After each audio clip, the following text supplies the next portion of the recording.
Nós iniciamos nossa quinta aula de Teoria do Conhecimento e a fazemos em continuação do tema 2, o ser humano enquanto Homo sapiens. E na aula anterior, na aula número 4, nós tínhamos ficado praticamente dizendo que a história é aquela que tem como conteúdo a cultura e a história enquanto corpo de tempo, tendo como conteúdo a cultura, esta cultura exprime a característica, a identidade desse animal que nós denominamos Homo sapiens. E então a máxima expressão do Homo sapiens é essa terceira parte que nós dissemos ao início de nosso tema 2, que realiza uma revolução na evolução, e por isto que a realidade com este animal racional se transforma e, como nós dissemos, aparece a cultura, aparece a história e transforma este animal racional em animal histórico e animal cultural, e se realiza uma história antropológica ao mesmo tempo que se pode falar de que dentro dessa história antropológica há uma antropologia histórica, porque se vai perfilando o rosto deste Homo sapiens. Bom, continuando então, nesta aula que nós iniciamos agora, esse tema do ser humano enquanto Homo sapiens, dissemos que a história eurocêntrica, a história ocidental, essa que nos colonizou em América, ela tem um privilégio de registrar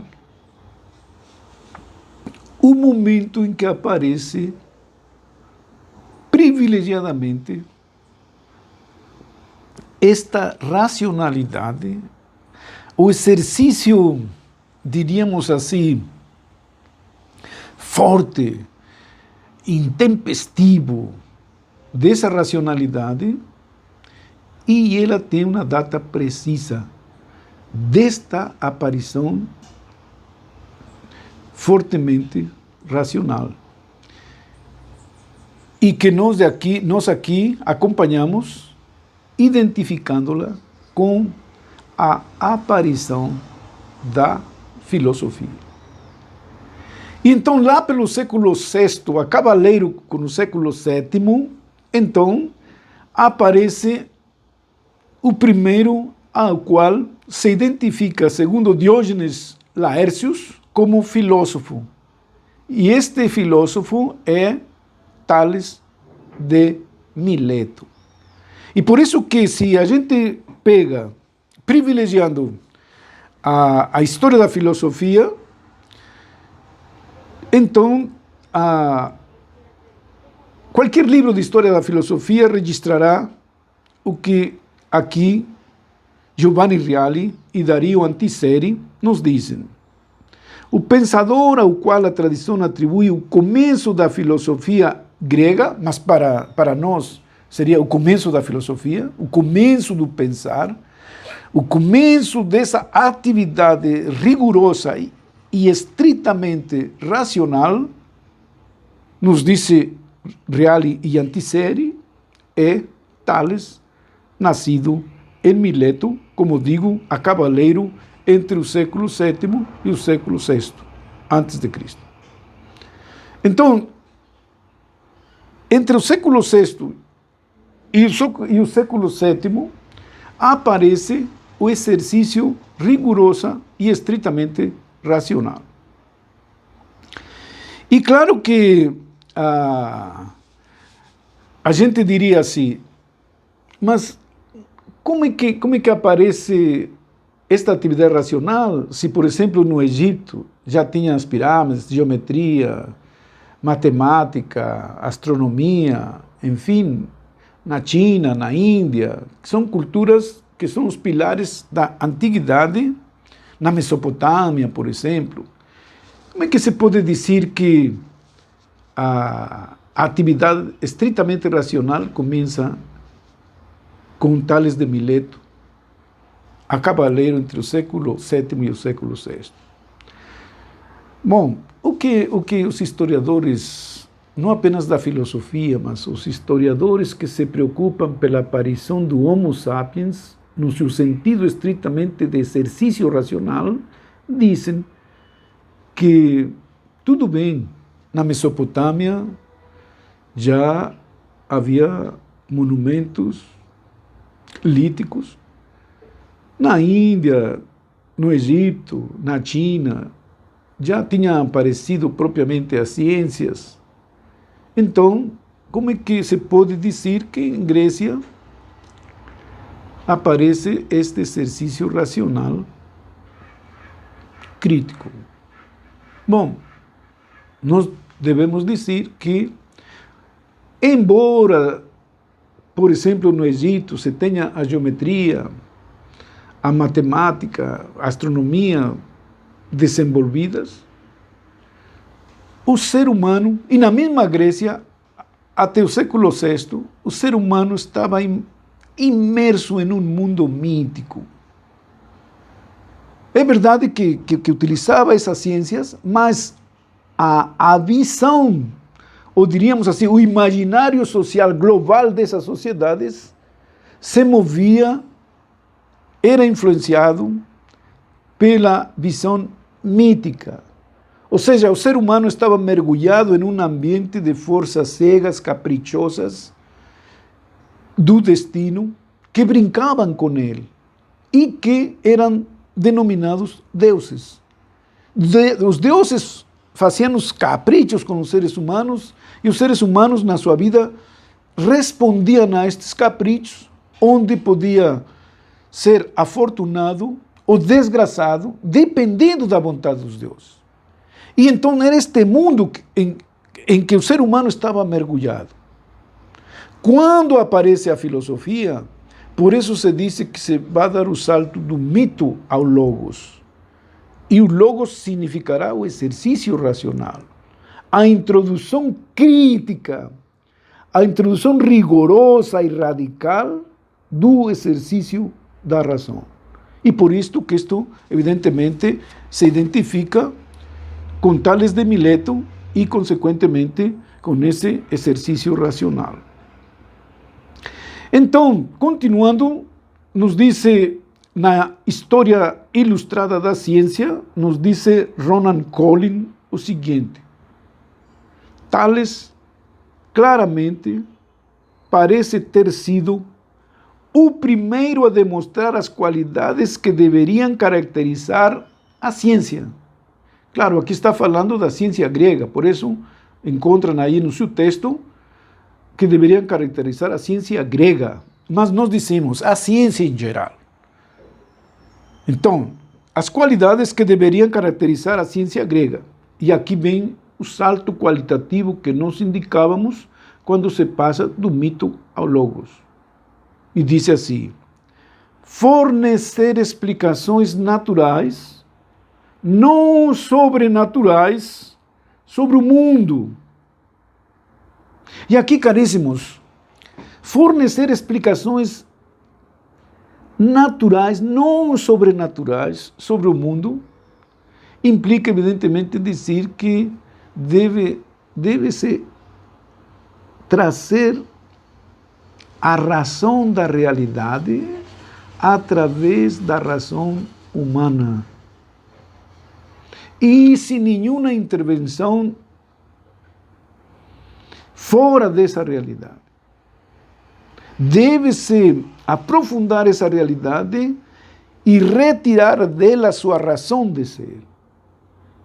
E essa razão de ser, então, em comunhão ou em concordância com a razão humana. E aí, então, dizemos, continuando com Ronald Collin, diz: fornecer explicações naturais, não sobrenaturais, sobre o mundo e tentar deduzir as teorias subjacentes, ou seja, que não, como nós dizíamos assim em nossa primeira aula, temos que ir além da cotidianidade, além da aparência, além do fenômeno, além da evidência, além do imediato, e por isso que Ronald Collins fala, e trazer e deduzir as teorias subjacentes, aquelas que estão, de certo modo, ocultas, mas que estão, ou como diríamos assim, estão aí para quem queira ver. Só que nem todos veem, como quando Isaac Newton pegou aquela queda da maçã e depois foi a trazer a lei da queda dos corpos. E que todo mundo, quantos todos viram cair os corpos? Mas ninguém se deteve, nem se atentou para isto. Então, estão dentro, estão subjacentes ao fenômeno, à cotidianidade, ao imediato, à evidência. Então, diz Ronald Collins, trazer essas explicações naturais e não sobrenaturais sobre o mundo e tentar deduzir as teorias subjacentes dos fatos da observação e da experiência. Nós dizíamos que toda teoria parte da experiência e por isso que dizíamos com palavras de Hegel, a filosofia é a ciência da experiência da consciência. Então, se retira da experiência, se retira dos fatos e se procura uma razão de ser desses fatos, uma razão de ser dessa experiência, uma razão de ser da natureza. E tudo isto trazido teoricamente ou racionalmente, única e exclusivamente com o esforço da razão humana, com o esforço da inteligência que define a esse animal racional. Então, diríamos assim, só que Tales de Mileto, ele simplesmente diz que, claro, ao ser considerado o mais antigo investigador da natureza das coisas na sua totalidade, e é a característica da filosofia, a filosofia não é, vamos a dizer assim, de certo modo não é universal apenas porque descobre uma lei que se cumpre em qualquer lugar do planeta, em qualquer lugar do universo. Não. Ele é universal porque procura, porque é um esforço, porque é um exercício de explicar a realidade enquanto tal na sua totalidade, porque procura a causa, procura a razão de ser, porque procura o princípio de onde ela se articula. E é isto que lhe dá propriamente o fato de ser uma ciência que se ocupa de explicar, de esclarecer a realidade enquanto tal na sua totalidade. E nisto, então, Tales de Mileto, nos diz a história da filosofia, foi quem afirmou pela primeira vez a existência de um princípio único, a água, como elemento constitutivo de tudo o que existe. Mas como dizíamos em outra ocasião, não se trata aqui de fazer um exercício de química, de dizer assim, mas a água, acontece que a água, bom, nem se encontra em todas partes, nem pertence a todo ser. E estadisticamente nós sabemos que o planeta tem 70% de água, o ser humano, como semelhante ao planeta Terra, tem 70% de água, e claro, a vida, ela, de alguma maneira, depende de esse elemento que é a água. Então, há uma estadística que, de alguma maneira, permite dizer que tudo depende da água. Mas aqui Tales não está fazendo um exercício de química, está fazendo um exercício filosófico. E embora diga que a água é o princípio de tudo, e estadisticamente pareceria, o que está querendo dizer é que ele está procurando o princípio da realidade enquanto tal na sua totalidade. A raiz da realidade enquanto tal na sua totalidade. A fonte da realidade enquanto tal na sua totalidade. a causa da realidade enquanto tal na sua totalidade. E nisto, então, pode-se dizer que a filosofia é esse esforço de pesquisa, de estudo, de reflexão, de saber, de tentativa de saber, um saber que responda da realidade enquanto tal, na sua totalidade. E aqui o primeiro filósofo disse que o princípio da realidade enquanto tal, na sua totalidade, é a água. Só que Tales, vamos dizer assim, nós estamos falando do ser humano enquanto Homo sapiens. Então dizíamos, a história ocidental, esta que nos colonizou, registra o momento em que aparece este Homo sapiens no seu pleno esplendor, mostrando esta radicalidade racional, esta identidade, esta definição do animal racional, exercitando exatamente esta identidade, sua razão. Mas, claro que Tales, mesmo manifestando-se como Homo sapiens, ele não, pelo menos não temos notícia que ele tenha chegado a pensar o que me faz pensar? O que é isto? O que é isto que eu tenho que me permite pensar ou realizar esta atividade de pensamento? Ele não fez isso. Segundo a história da filosofia, quem vai de alguma maneira se questionar sobre esta questão é Anaxágoras de Clasómenas, que viveu ao redor do século V. E Anaxágoras de Clasómenas, de certo modo, sim, se perguntou, bom, o que provoca, qual é a causa de este exercício, desta atividade de pensar, vamos dizer assim, racional.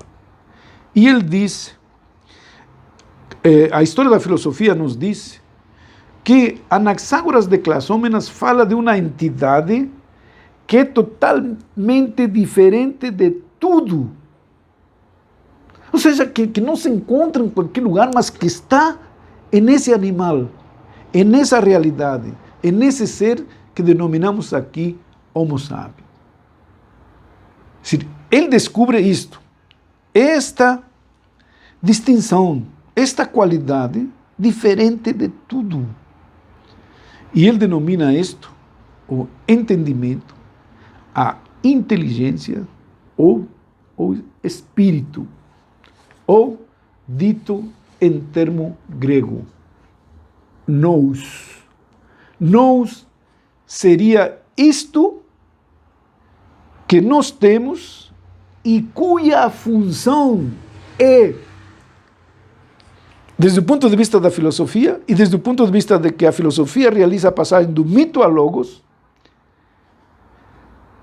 a função deste nous, deste entendimento, desta inteligência, desta razão, é por ordem num movimento do caos e iniciar desse modo a formação do cosmos. Eu aqui discordo um pouquinho porque, bom, eu queria dizer assim que, claro, deve-se entender realmente que a função da inteligência, do entendimento, da razão, é claro, ao descobrir, ao saber como se comporta a realidade, claro que a gente diz, parece que a gente vai colocando na ordem nas coisas e vai se imaginando uma visão de mundo, vai se imaginando uma visão da vida, vai se imaginando uma visão da sociedade, uma visão da história, uma visão de si mesmo. Eu digo que sim, mas deve ser entendido porque eu quero sublinhar o seguinte: não posso pensar nunca que o universo, a natureza, a realidade, ela é um caos. Para mim, a realidade está em ordem. Para mim, a realidade já é um cosmos. Então, o que posso dizer quando quase todas as histórias da filosofia registram que com a filosofia se passa do caos ao cosmos? Deve ser entendido no sentido hegeliano, realmente. Como nós explicamos, não vou explicar aqui agora mais, deve ser entendido no sentido hegeliano. Mas o que se quer dizer com isto? Minha interpretação é a seguinte: quem está perdido, que não encontra seu lugar, que não sabe o que está fazendo aqui e onde deve, de certo modo, se colocar nessa natureza, é o próprio ser humano. É ele que está perdido. É ele que não sabe seu lugar. É ele que procura se situar, como dizia Max Scheler, qual é o posto do homem no cosmos. Então, ele está à procura exatamente disto. Não que a natureza, não que a realidade, não que o ser, não que isso que é o cosmos esteja em um caos. Quem experimenta-se em um caos é o ser humano, que não sabe qual é o lugar dele nessa ordem, nesse cosmos. E nesse sentido, então, faço este esclarecimento para dizer que, mesmo assim, não se deve perder de vista que a filosofia, com sua aparição, realiza a passagem do caos ao cosmos, entendido em que quem se encontra certamente perdido e à procura de seu lugar nesse cosmos é o ser humano. E o ser humano é que vai tomando consciência e vai se colocando e vai procurando seu lugar nisso que ele experimenta caótico para si mesmo. E vai colocando uma certa ordem onde ele quer ir se encontrando e que até agora continua perguntando-se, como dizia Max Scheler, qual é meu lugar neste cosmos? Qual é meu lugar nesta realidade? Qual é meu lugar nesta natureza? Qual é meu lugar dentro do ser? Qual é meu lugar? E isto que, evidentemente, quem levanta esta questão é o exercício filosófico. Mas respeitando aqui a passagem do mito ao logos, respeitando esta passagem do caos ao cosmos, e trazendo aqui precisamente quem sustenta todo isto, que é Guilherme Federico Hegel, trago aqui um texto que quer ilustrar exatamente o que significa na história humana, o que significa na consciência da humanidade, esta passagem do mito ao logos ou do caos ao cosmos. E isto é muito importante porque aqui é onde aparece a tomada de consciência desse animal, desse ser e dessa natureza, como sapiens, como a consciência da realidade, como algo distinto que se introduz nesse processo evolutivo do universo. E então, cito aqui o Hegel, que diz: essa transição da primitiva concepção mítica para uma consciência prosaica, e aqui devo dizer com todas as letras, a linguagem começa pela poesia. A linguagem começa pela inspiração divina. Então, toda palavra, de certo modo, é inspirada pela divinidade. E por isso que começa a se falar poeticamente. E por isso que os mitos são uns relatos poéticos. E claro que qualquer história da literatura e qualquer história da filosofia e qualquer teoria literária e qualquer filosofia da linguagem vai dizer que o modo de falar primordial, original do ser humano é poético. Por isso que Hegel vai aqui falar de algo prosaico, quando se passa do mito ao logos. Prosaico significaria assim, uma linguagem mais fria, uma linguagem mais analítica, embora, de certo modo, segundo ele, mais precisa e exata. Mas por isto que, de certo modo, um pouco menos polida, um pouco mais bruta, um pouco que não respeita uma certa melodia do verso, não respeita uma musicalidade, ela vai atropelando os sons, porque vai tentando dizer os fatos. E por isso que é um linguajar analítico e frio. Por isso que ele fala de uma concepção prosaica, em prosa, se passa do verso à prosa. Então, aqui vejam, então essa transição da primitiva concepção mítica para uma concepção prosaica revela-se aqui a consciência dos atenienses. Tal concepção prosaica pressupõe a aparição diante do ser humano. Vejam, nós falamos de que todo conceito referido ao ser humano é autorreferente. Então todo vai ser autoconsciência dele. Vai ser um dar-se conta, da realidade exterior, mas como experiência íntima, como experiência interior dele em uma relação com sua circunstância. Claro, mas experiência de sua consciência. Por isso nós falamos, a filosofia, quando fecha o círculo de pensar a realidade, levar a realidade a seu conceito, fazer a tomada de consciência da realidade, dizemos, o que resulta de tudo isto? A ciência da experiência da consciência. Por isso, então, aqui Hegel vai dizer assim, semelhante concepção prosaica pressupõe a aparição diante do ser humano, interiormente, de postulados completamente distintos daqueles que antes lhe guiavam. A passagem do mito, o ficar preso aos caprichos dos deuses, às forças cegas da natureza, ao destino, ao azar, ao infortúnio ou à fortuna, mas sem controle. Então, tudo isto muda quando aparece, como nós dizemos aqui, o exercício radical do filosofar, que é o produto filosófico. Então, de postulados completamente distintos dos que até aquela hora lhe guiavam, e disse Hegel, eis aqui onde temos que procurar os rastros, os vestígios da importante e necessária conversão ou transformação introduzida nas ideias dos seres humanos ao fortalecer-se seu pensamento, ao adquirir consciência de si mesmos, numa palavra, ao aparecer a filosofia. Então, por isso digo que, com a aparição da filosofia, aqui nós temos no seu máximo esplendor o animal racional. E claro, com a filosofia aparece o exercício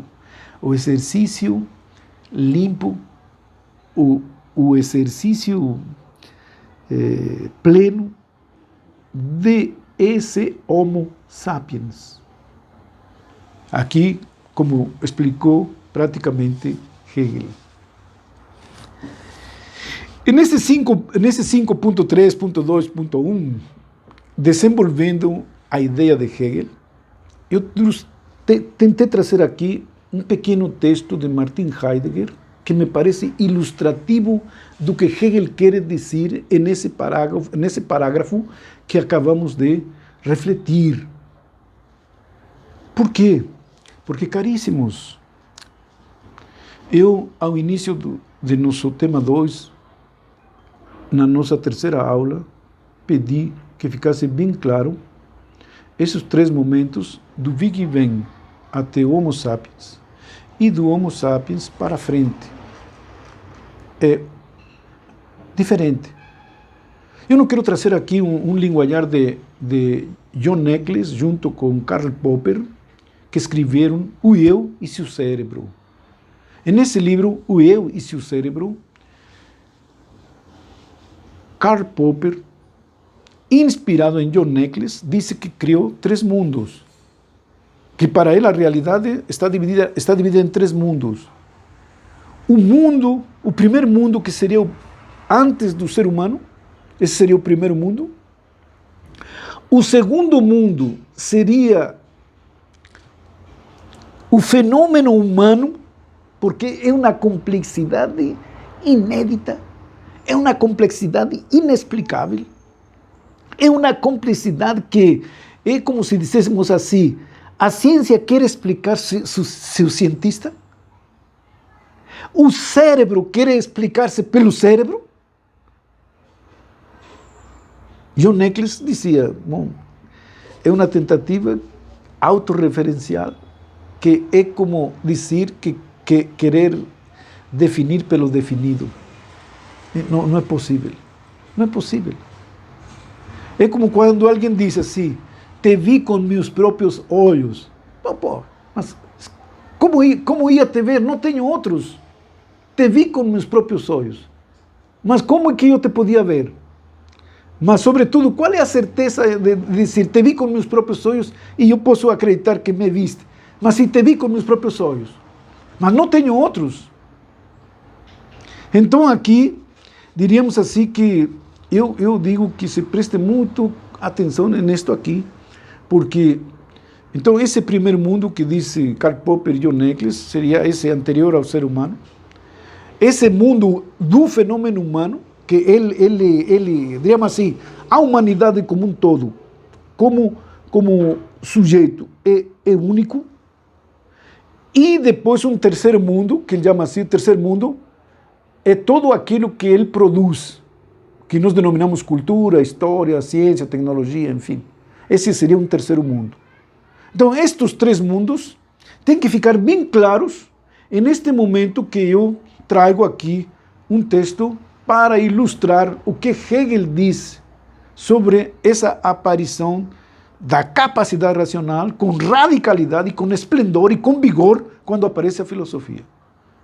E digo aqui vou a seguir, e podem me seguir nesse texto que entreguei para vocês através do e-mail, podem me seguir nesse item 5.3.2.1.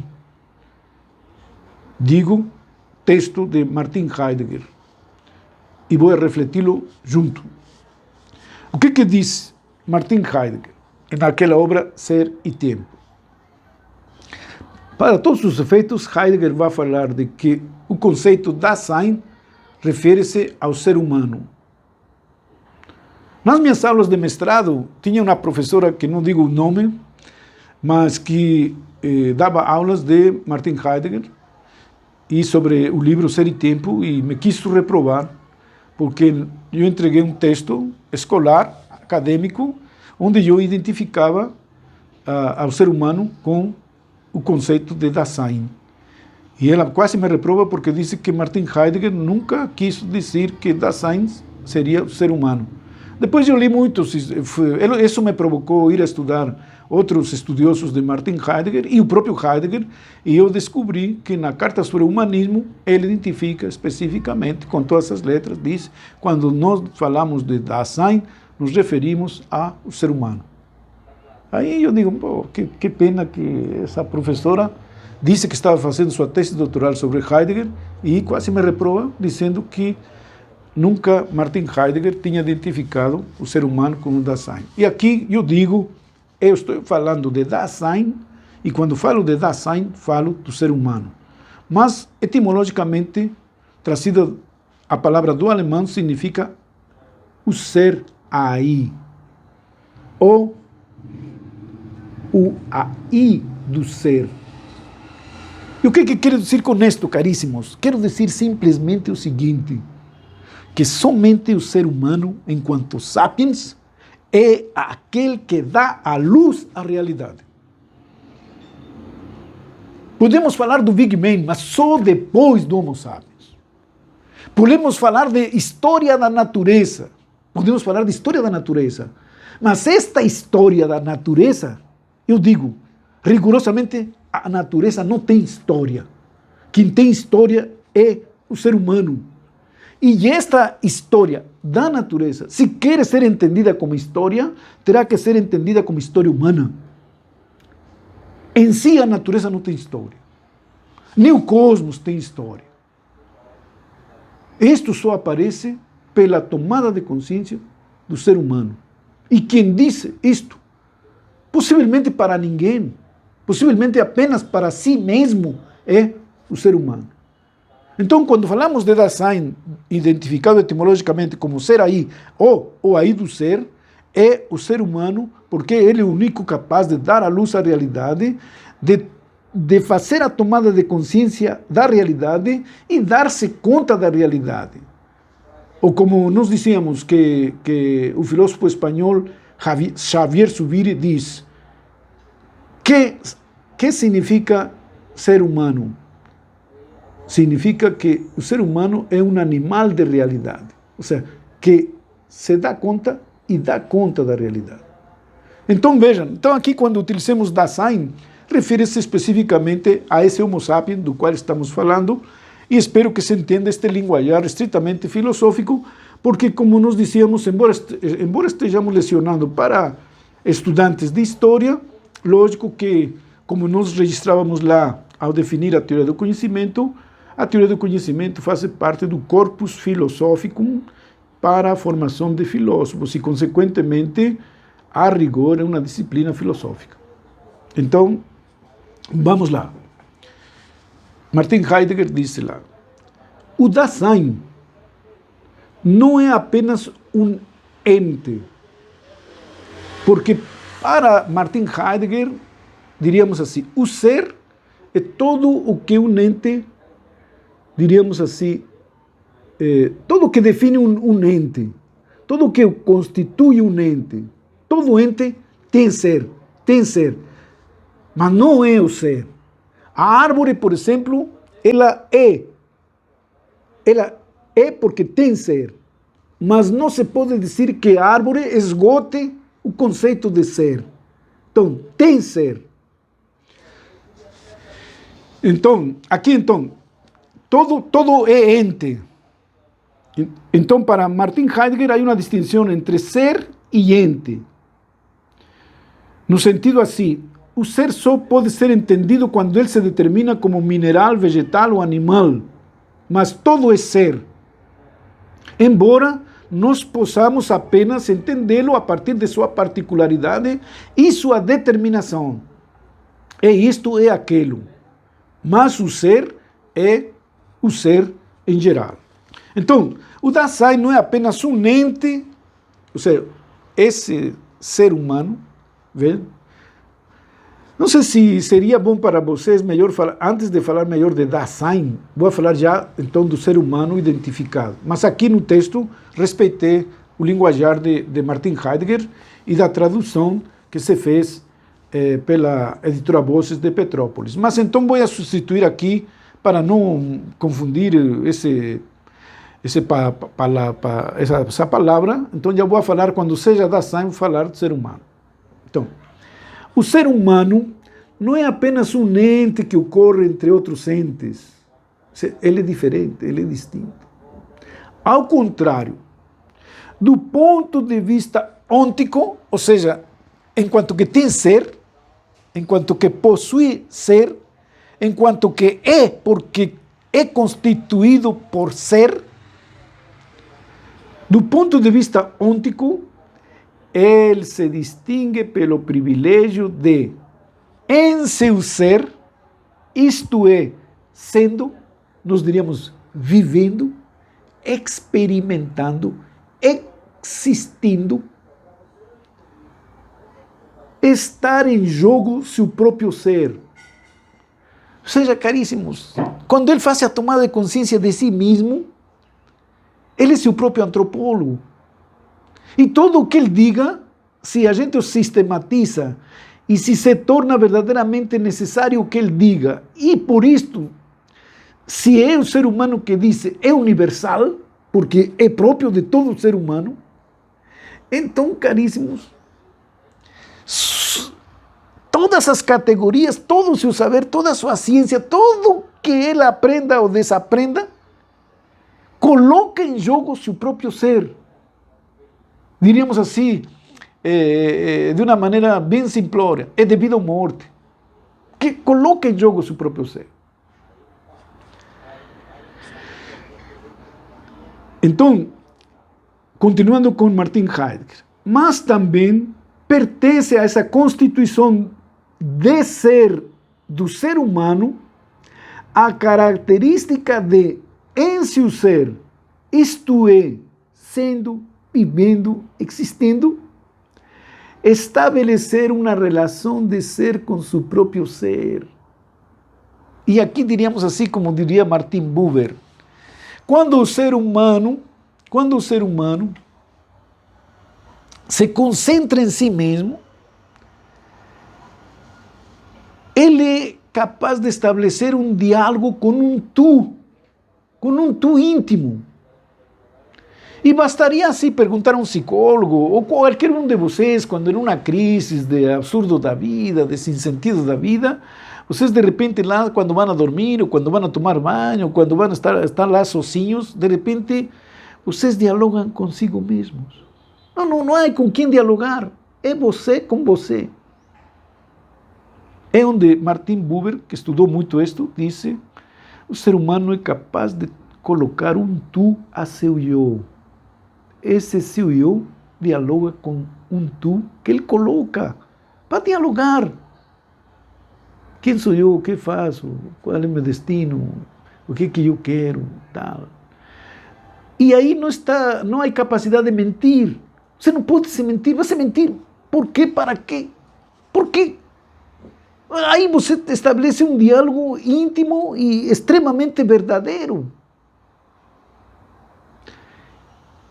E claro, então, você compreende seu ser quando se coloca nesse diálogo consigo mesmo. Só que Martin Buber vai colocar, claro, ele era judeu, e vai colocar também que esse tu nos pode transmitir da imanência para a transcendência, dizendo, assim como nós conseguimos colocar um eu e um tu para conversar, esse diálogo nos representa um diálogo transcendental, onde esse tu pode ser também o tu divino. Esse diálogo nos remonta a um tu divino. Mas aqui não queremos entrar nisso aí. Queremos apenas dizer que verdadeiramente o ser humano existindo, vivendo, sendo, ele é capaz de colocar esse diálogo consigo mesmo e, consequentemente, dialogar entre um eu e um tu, que é ele mesmo. Mas dizia-se que não é um círculo fechado, que não é um círculo absurdo, mas é verdadeiramente uma abertura dialógica. Você consegue conversar com um tu, mesmo que seja um tu você mesmo. Bom, então por isso que Martin Heidegger disse, mas também pertence a essa constituição de ser do ser humano a característica de em seu ser, isto é, sendo, vivendo, existindo, estabelecer uma relação de ser com seu próprio ser. Isso significa, continua dizendo Martin Heidegger, explicitamente e de alguma maneira, que o ser humano se compreende em seu ser. O ser humano se compreende em seu ser. É todo autorreferente. Sendo, vivendo, existindo, ele se compreende a si mesmo, consigo mesmo, por si mesmo e em si mesmo. Quando Leonardo Boff cumpriu 50 anos, publicaram umas confissões com outros colegas dele, franciscanos, que cumpriram também 50 anos, e eu li essa confissão testemunhal de Leonardo Boff aos 50 anos, e a reflexão o balanço de sua vida que ele fazia era: eu escrevi sobre Deus, escrevi sobre o mundo, escrevi sobre o homem, mas eu quero confessar aqui que tudo o que eu disse foi apenas uma procura de mim mesmo, e o que eu disse foi de mim mesmo. Então, claro, aqui nós entendemos que isso significa explicitamente e de alguma maneira que o ser humano se compreende em seu ser, sendo, vivendo, existindo. Continua Martin Heidegger. É próprio deste ser humano que seu ser se lhe abra e manifeste com e por meio de seu próprio ser. Então, como é que ele se abre? Eu diria assim, caríssimos, entendam, se abre na transcendência, no que nós denominamos de transcendência. Ele não é apenas está encerrado no seu corpo, ele não está encerrado na sua imanência.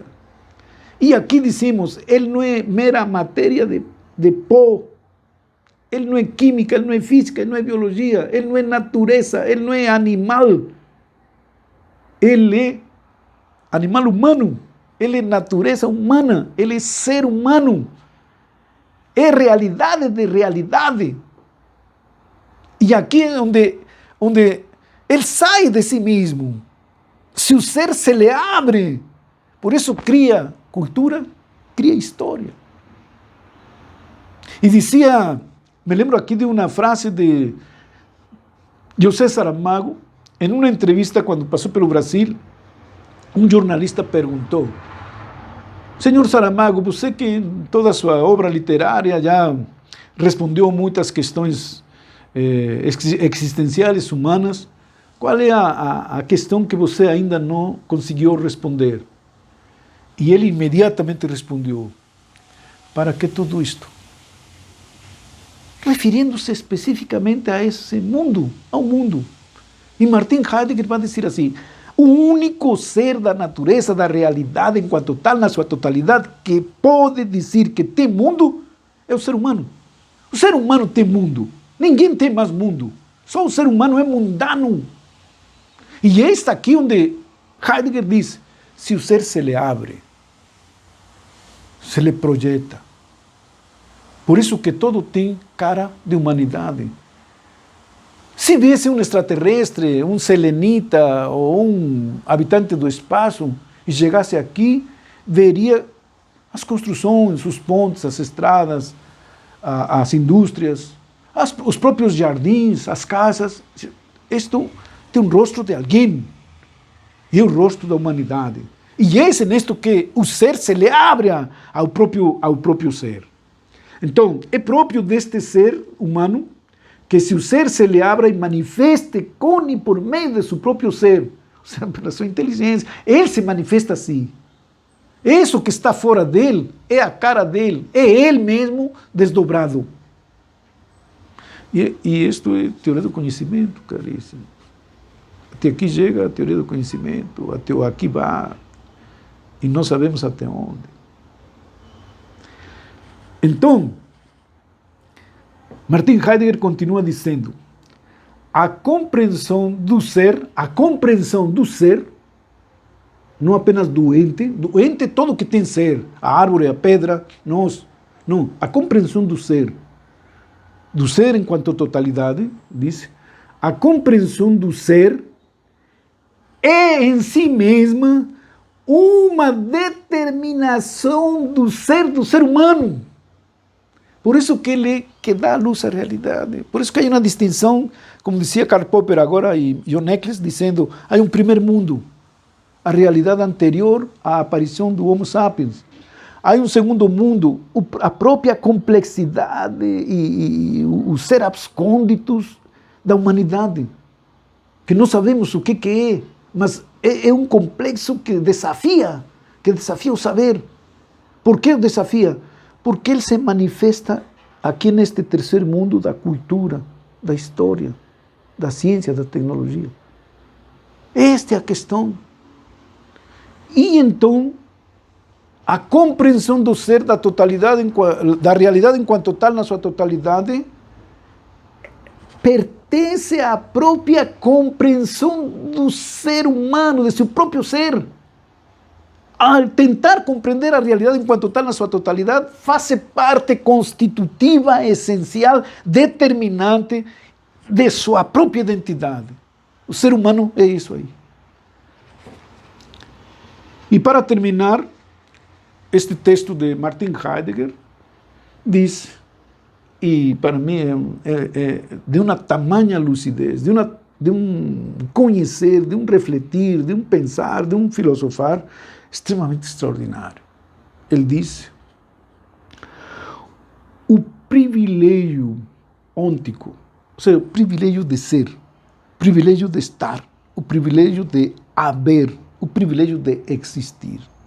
O privilégio de existir que distingue o ser humano está em ser ele ontológico, ou seja, animal humano, natureza humana, ser humano, realidade racional. Por isso que ele disse, tecnicamente, privilégio ôntico que distingue o ser humano está em ser ele ontológico. Matéria e espírito, alma e corpo, res cogitans e res extensa, como dizia Descartes. Agora, onde que está a ligação? Onde que se produz a identidade de unidade quando falamos ser humano? Não mais alma e corpo, matéria, espírito. Onde que está essa unidade ser humano? Ou como disse Martin Heidegger, Dasein. Onde que está? Bom, isso que a antropologia, caríssimos, tanto a física como a filosófica, como a teológica, é o desafio. E é nosso próprio desafio. É nossa tentativa de ser, como dizia Leonardo Boff, eu posso falar da pedra, da árvore, do vento, da lua, das estrelas, na verdade estou querendo falar de mim mesmo, me encontrar a mim mesmo. Ou como dizia Max Scheler, tudo isso é procurar o lugar do ser humano nesta realidade enquanto tal, na sua totalidade. Qual é esse lugar? Com isto, caríssimos, chego praticamente ao último parágrafo de nossa aula e último parágrafo de nosso tema, que seria nossa aula quinta, continuando o tema 2, é 5.3.2.2. E aqui, caríssimos, quero dizer que praticamente todos os filósofos, todos aqueles que, vamos dizer assim, procuraram uma empiricidade, um método científico, um método empírico, procuraram ser materialistas, fisicalistas, defender apenas uma pura biologia, ou manter uma imanência, esquecendo da transcendência. Eu digo que aqui, o próprio Martin Heidegger, que alguém disse que era anti-humanista, para mim, termina praticamente rendendo-se a própria realidade humana, tal como ela aparece, sem diminuí-la, sem unidimensioná-la e respeitá-la na sua ampla manifestação. E aqui quero dizer aqui, por exemplo, Aristóteles, Platão, os medievais nem falar, mas Descartes, por exemplo, o próprio Kant, Hegel também nem se diga, o próprio Marx, haveria que estudá-lo com certo cuidado. Mas aqui me queria referir, por exemplo, a Wittgenstein, que quiseram, de certo modo, abolir a transcendência. Gilles Deleuze escreveu um livro 3 anos antes de se suicidar, olha, antes de suicidar-se, de cair de não sei que andar, de seu prédio, se suicidando. Escreveu um livro cujo título é Que é Filosofia? E ele lá, ao início, quase que faz uma confissão dizendo: eu lecionei toda a minha vida filosofia e claro que também lecionei respondendo a resposta o que é filosofia. E encontrei variadas respostas que foram, diríamos assim, a modo de subterfúgio, foram dando respostas para minhas aulas. Mas, agora que estou já, ele disse assim, fechando um círculo vital, eu quero tentar responder a esta pergunta: que é filosofia? O que eu fiz durante toda a minha vida? E caríssimos, eu não sei se vocês de alguma maneira são religiosos ou não, mas eu tenho estudos de teologia e me permito fazer uso dessa autoridade. Ele disse literalmente: quero responder esta pergunta neste momento de silêncio que me parece um momento de graça. Literalmente assim, momento de graça. E eu quero dizer-lhes que Esse é um linguajar teológico. E quando se fala de graça, de momento de graça, se fala de presença divina. Leonardo Boff dizia, não se pode falar de momento de graça, ou de a graça de Deus, a graça de Deus. Não, Leonardo Boff diz, quando falamos de graça, estamos falando já da presença divina. E então imagine Gilles Deleuze, que vocês podem estudar, e ele não aceita a transcendência. Ele se reduz a imanência. E ele, neste momento, quer responder, diz, me parece um momento de graça. E aí vai tentar responder o que é filosofia. Mas aqui Martin Heidegger, então eu digo, o que vai dizer aqui que o processo científico, esse que vai com método de observação, levantamento de hipóteses, experimentação, comprovação ou não, e representação através de lei, de teoria ou de fórmula, ele vai dizer assim, que embora seja o mais privilegiado, não é o único nem o fundamental. A atividade racional científica não é a única e não é privilegiadamente a primordial. E digo o seguinte, nesse último parágrafo de nosso itinerário de aula, para fechar nossa aula, ele diz, a ciência pode definir-se como um conjunto de proposições verdadeiras conectadas por relações de fundamentação. Um conjunto de proposições verdadeiras conectadas por relações de fundamentação. E aqui trago apenas um exemplo, aquele de Descartes. Vejam essas proposições verdadeiras conectadas por relações de fundamentação. Posso duvidar de tudo. Uma proposição verdadeira. Posso duvidar de tudo. Mas do que não posso duvidar é de que estou duvidando. Relação de fundamentação. Posso duvidar de tudo. Mas do que não posso duvidar é de que estou duvidando. Se estou duvidando, penso. Relação de fundamentação. E se penso, existo. Conclusão de um saber científico com proposições verdadeiras conectadas por relações de fundamentação. Então vejam, ele diz assim, a ciência pode definir-se como um conjunto de proposições verdadeiras conectadas por relações de fundamentação. E aqui está o importante para nós, enquanto estudantes ou estudiosos da teoria do conhecimento. Mas esta definição nem é completa, nem dá no sentido último da ciência. As ciências têm, enquanto modos de ser do homem, ou do ser humano, do Dasein, enquanto modos de ser do ser humano, a forma de ser de este ser. Nós, todas as ciências, toda, a robótica, a informática, a genética, a biologia, a física, a química, mesmo que falem das estrelas, tem a forma deste ser humano. Ele existe, ele se manifesta, ele se projeta, ele é expulso de si mesmo, projetando-se. Então, diz, as ciências todas têm, enquanto modos de ser do homem, a forma deste ser. E aqui vejam o que ele diz. Este ser o designamos com o termo Dasein. Ser aí do ser, que já explicamos.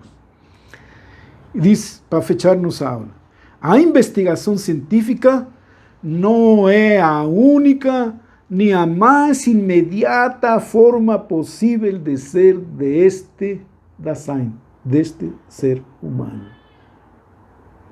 Repito, a pesquisa científica não é a única nem a mais imediata forma possível de ser deste ente, deste ser, deste Dasein.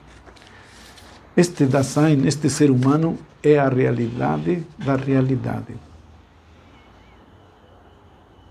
E com isto, caríssimos, recomendo que vocês acompanhem essa parte científica e empírica, acompanhem este documentário do Big Bang ao Homo sapiens, todo esse processo biológico, todo esse processo material onde aparece o Homo sapiens, é importantíssimo, porque aí vamos ver os três mundos, o mundo anterior ao ser humano, o momento em que o ser humano se produz e a transformação revolucionária nesse terceiro mundo que dizia Karl Popper e John Eccles. E, bom, com isto nós terminamos nossa aula. Espero que não tenha sido muito chata, mas porque, evidentemente, se vocês estão notando, nós vamos avançando cada vez mais aprimorando nossa gramática e nosso linguajar apropriado à teoria do conhecimento. Que é isso que vocês têm que saber e têm que saber falar desde o ponto de vista epistêmico ou epistemológico. Então, muito obrigado. Terminamos nossa quinta aula e nos veremos para a próxima.